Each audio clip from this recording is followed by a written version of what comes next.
কাছাড় জেলার বড়খলা বিধানসভা কেন্দ্রের রাজনগর এলাকায় চলছে বালি মাফিয়াদের দৌরাত্ম্য।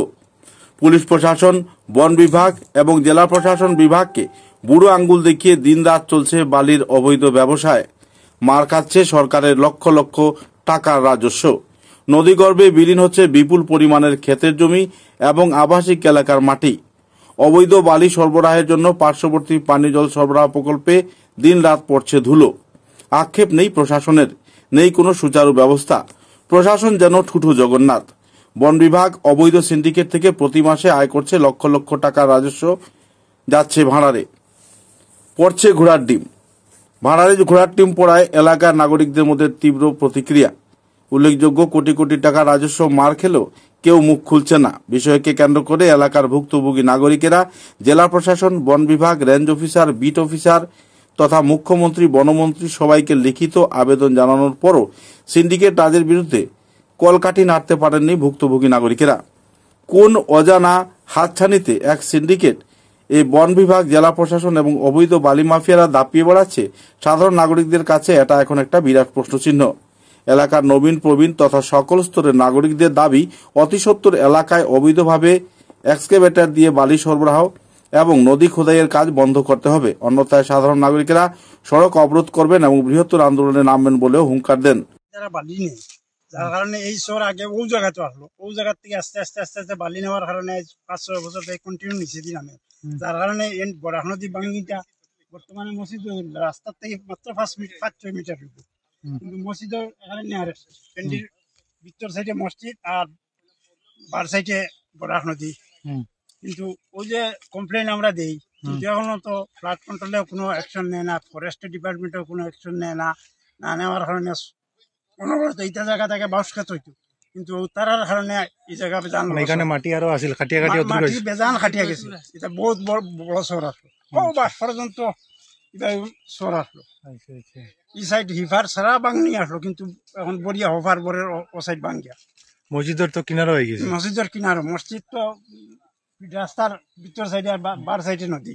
নদী থেকে রাস্তার থেকে মাত্র 5-6 কিলোমিটার রাস্তা পরেও বরাক নদী।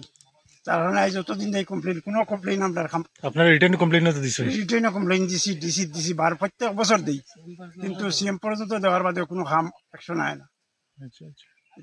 আইয়া তারা ফরেস্টার ডিপার্টমেন্ট, ফরেস্টার বা ফরেস্ট গার্ড আইলো, আইয়া ফটো উটো তুলে দিয়া কিছু পয়সা খাইয়া তারা যায়।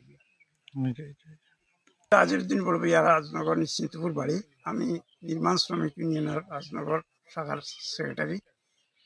এই মানিকপুর নদীর ভাঙ্গনের প্রতিবাদে বারবার কমপ্লেন করি, কিন্তু কোনো কমপ্লেন এখনো অ্যাকশন হয় না। সব ফ্লাড কন্ট্রোলে তো কোনো অ্যাকশন নেই, কোনো কাম করে নাই যত বছর থেকে। এটা বেজান কমপ্লেন দিছি এখানে, DC, chief minister, prime minister পর্যন্ত কোনো রিয়াকশন নিচ্ছে না। বর্তমান অবস্থায় যে ক্ষতিটা আপনারা দেখাইলাম, যে বর্তমানে গরু বেশি আমরা যে ক্ষতি করতে গরু এখন বর্তমানে সবজি বাকরিয়া আনলাম আপনার সামনে, ও লিকর কারণে সবজি নষ্ট সবজি। আমরা তো এখন সবজি ও মাত্র পয়সা বাজার শুরু হয়েছে, এখন আমরা কিন্তু সবজি ছাড়িয়া যাইতে লাগে, এই অবস্থা আমরা হচ্ছি। কিন্তু ট্রাক কটা থেকে শুরু হয়? রাত্রে 2টা-2:30টায় শুরু হয়, সকাল মোটামুটি ফসা হইবার আগে শেষ হয়ে যায়। মানে ওখান তারা মোটামুটি বন্ধ করে রাখছে। হ্যাঁ, তারা প্রত্যেকদিন রাত্রে আর সকালে তারা ডিপার্টমেন্টের মানুষ আয়, ফরেস্টের মানুষ আইয়া কিছু ভিডিও লইয়া তারা ওখানে পয়সা লেনদেন করলো, করিয়া গেল। পয়সাটা লেনদেন করতে আমরা সামনাসামনি হয়ে আমরা দেখছি। হ্যাঁ, আইয়া পয়সা লইলো, তারা গেল। তারা আপনার সাহায্যে কোনো স্টেপ লওয়া হয়েছে না? আমরা সাহায্যে কোনো স্টেপ লইছে না, কারণ আমরা যে বড় অসহায় অবস্থায় আছি এই লিকর কারণে। কারণ এখানে যে টোটালি ক্ষেতের উপরে যত মানুষ নির্ভরশীল, এরার কোনো উপায় নাই, এরা নিরুপায়। তো এইবার আপনার ফিনান্সিয়াল বেজান প্রবলেম হয়েছে। তো এখন আপনার সামনে তাকিয়ে যে কতটা গরু আমার সবজিতে বাকরি আনলাম, বহু লসটাও আপনি দেখেন। আর কি আর হইতাম খোয়ার মতন আর কোনো জায়গা আমরা নাই। অবৈধ বালি যেটা ওটা নিয়রিটার থেকে আমরা এখানে প্রায় 200 থেকে 300 ফ্যামিলি মানুষ আছে সবজি ক্ষেত করিয়া, এরা নির্ভরশীল সবজির উপরে। এই সবজিটা টোটালি এই বালির কারণে সবজিটা নষ্ট হয়ে যায়। কেন গরু তারা বারবার আমরা ক্ষতি হওয়ার তারা অভিযোগ আমরা ব্যক্তিগতভাবে করছি এবং সরকারের কাছে লিখিতভাবে আমরা অভিযোগ জানাইছি। আমরা অভিযোগটা কোনো কাজে লাগছে না এবং আমরা অভিযোগ করি এখানে ডিপার্টমেন্টের কিছু মানুষ আইয়া তারা গরু পয়সা দিলে লেনদেন হয়, ওলা বাজারে লেনদেন করিয়া পয়সা লইয়া তারা যায়। আমরা সামনাসামনি তারা টাকা লেনদেন হয়। আমরা বারবার এটা আজ দীর্ঘ 5 বছর থেকে প্রত্যেক বছর আমরা ডিসি জানাই, ফরেস্টও জানাই, আমরা লিখিতভাবে অভিযোগ জানাই, কিন্তু আমরা অভিযোগটা কোনো কার্যকরী করে না। এরপরে এখানে একটা পিএইচি আছে, যে রাস্তা লিকর সামনে পিএইচি আমরা জলটা খাইতাম পারি না, তারা বারবার কইছি, এটাও তারা কোনো খান দেয় না। রাস্তাটা সাইড বাম টোটালি সাইডের বিম ভাঙ্গিয়া দাঁড়িয়ে আমরা এটা চলাচলের অসুবিধা হওয়ার। রাস্তার কিনারও কিছু বাড়িঘর আছে, এটা মানুষ ঠিকতে পারে না দুলাবালের যন্ত্রণায়। আর বেশিরভাগ আমরা সবজির ক্ষতি হর। এই সবজিটা হইল গিয়ে আমরা মূল, আমরা এখানে সবজি যদি হয় না, আমরা এখানে প্রায় 100-150 ফ্যামিলি। আপনার জীবিকা এটা ডিপেন্ড? আমরা জীবিকা ওটার উপরে নির্ভরশীল। আচ্ছা আচ্ছা। আর এখানে মসজিদের সামনে যে রাস্তাটা এটা বলে? হ্যাঁ, মসজিদের সামনে রাস্তাটাও ভাঙ্গিয়ে গেছে গিয়া। তারা এইখানে কইছি, তারা এটাও দেখছে তারা মানছে না। আমরা ফ্লাড কন্ট্রোলও জানাইছি, ফরেস্টও জানাইছি এবং ডিসি তো আমরা জানাইছি। আচ্ছা আচ্ছা। কমপ্লেন আপনারা দিয়ে আসছেন? হ্যাঁ, আমরা লিখিতভাবে কমপ্লেন দিছি। নামটা? আমার নাম হায়দর হোসেন মজুমদার, ও নিশ্চিন্তপুর এলাকা তোমার বাড়ি। নামটা কোন? আমার নাম আজিউদ্দিন বলবি, আমি সারা আসাম নির্মাণ শ্রমিক। এই জায়গাটা হইল রাজনগর নিশ্চিন্তপুর। এই নিশ্চিন্তপুরও অবৈধভাবে বালি উঠানির কারণে রাজনগর মানিকপুর এরিয়ার থাকি যে বাংনিটা অনবরত পশ্চিম দিকে আমরা নিশ্চিন্তপুরের দিকে সরে, তার কারণে আমরা যে জমিগুলো আছে সবজি ক্ষেত্র, এই সবজি ক্ষেত্র জমিটা দিন দিন কমতে আছে।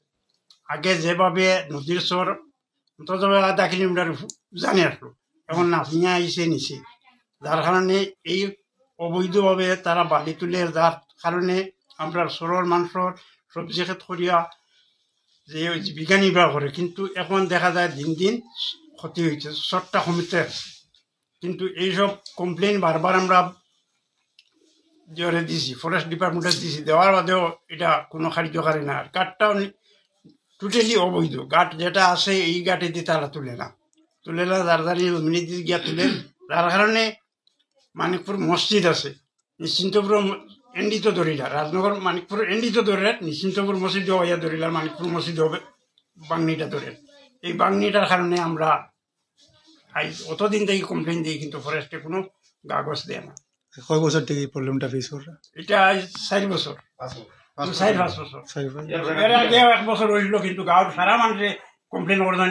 তখন তুলল তুফানাম নুরা দিয়ে হইয়া একজন কন্ট্রাক্টর আসলা, তাই তুলছিলা। না না, এক জমিনত তো 2টা গাছ। এইগুলো আগে তোলা হইলো, হয়লা তুলা দেখা দেখি 1 দিন পর্যন্ত তুলছিলাম। এই তোলার কারণে বেদান ক্ষতি হয়, চরটা নামের নিচে দি আর জমিনেরও ক্ষতি হইব। গরু বসে তো এটা বাদ বাকি আলাদা, কৃষি ক্ষেত নষ্ট হয়। কারণ ডেইলি তারা বালি তুলে, এই বালি তোলার লাগিয়া যে গাড়ি দিয়ে চলতে যে দুলা বালি যায়, এটা সবজি ঘুরে ঘুরে সবজি ঘুরা দাঁড়িয়ে যায়। পিএইচিরও তো অসুবিধা হয় শুনি? পিএইচির অসুবিধা তো, পিএইচির অসুবিধা হয়, জলের প্রবলেম? জলেরও প্রবলেম হয়, খাওয়ার জন্য হইবা পারতাম।